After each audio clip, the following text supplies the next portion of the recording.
No matter what game you play, knowledge is key to success, and after spending dozens of hours with Temtem, we wanted to make sure no one was left in the dark. Hello Tamers, it's Kodiak here, back for another survival guide video, and today I'm sharing 8 things I wish I knew sooner about Temtem.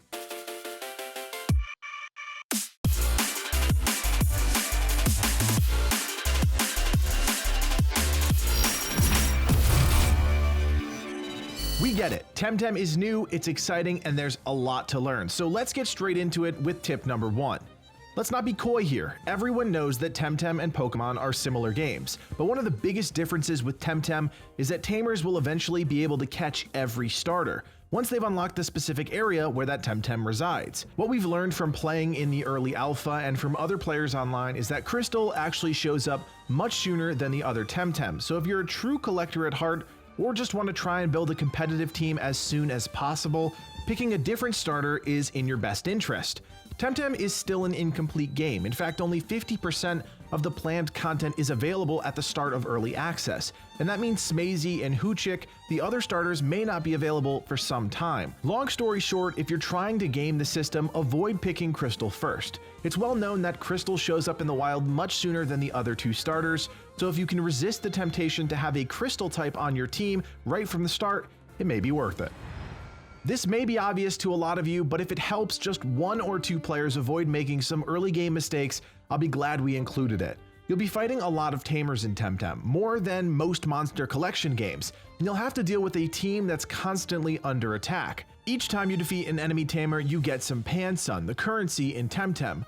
Don't be afraid to spend it on items that will keep you alive. Of course, this game isn't a sprint, it's a marathon, but stocking up on essential items can keep you in the fight. I won't belabor the point, just don't be stingy. You may want that sweet costume now, but trust me, making sure your Temtem stay alive is far more important. This is a quick little tip for anyone coming over from the Pokemon world. Evolution works just a bit different in Temtem. In other games, you may be trying to get your monster to a specific level, but in Temtem, it's all about how many levels the creature has gained since capture. The team behind the Temtem wiki is doing a decent job updating content as they can, so if you want to see how many levels it takes before your Temtem evolve, that's not a bad place to start. Capturing Temtem is an essential part of the game for more than one reason. When you capture a Temtem, your Tempedia updates, and you'll now be able to see new information about that specific Temtem when fighting them.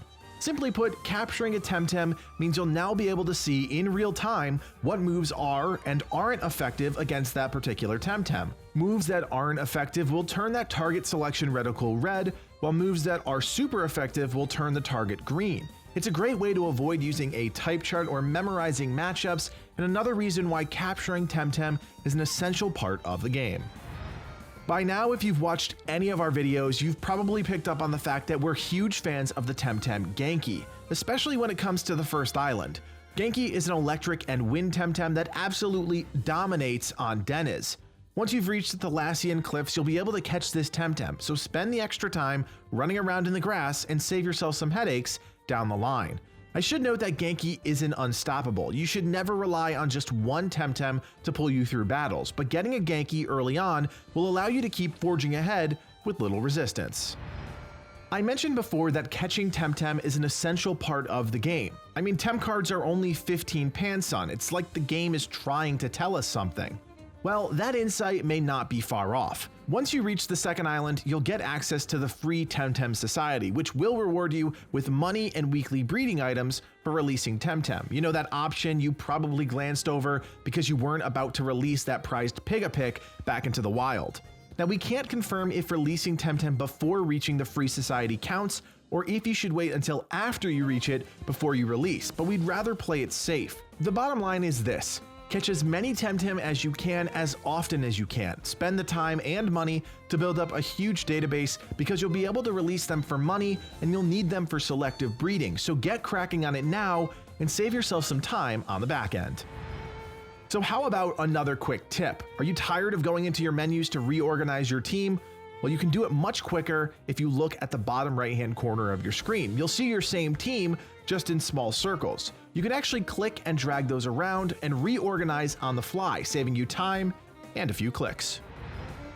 For a few videos now, we've been preaching that all you need to do is get a Genki and all of your problems will melt away. But the truth is, you need to have a much broader mindset if you want to efficiently progress through the game.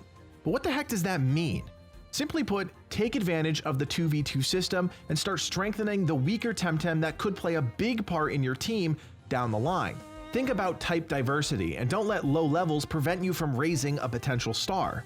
Taking this one step further, you should also start paying attention to Temtem's single values, or SVs.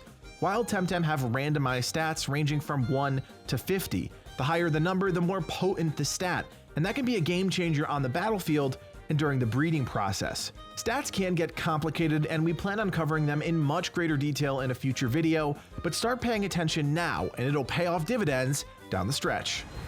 Temtem is quickly becoming one of our favorite games, and there is so much more to come. If you want to stay up to date with everything going on, make sure to hit that subscribe button and check out our Discord link in the section below. We're quickly growing our Temtem community and plan on starting Club Legion as soon as it becomes available in the game, and we want you to be a part of it. My name is Kodiak, and from everyone here at Legion Gaming, thanks for watching, and play on.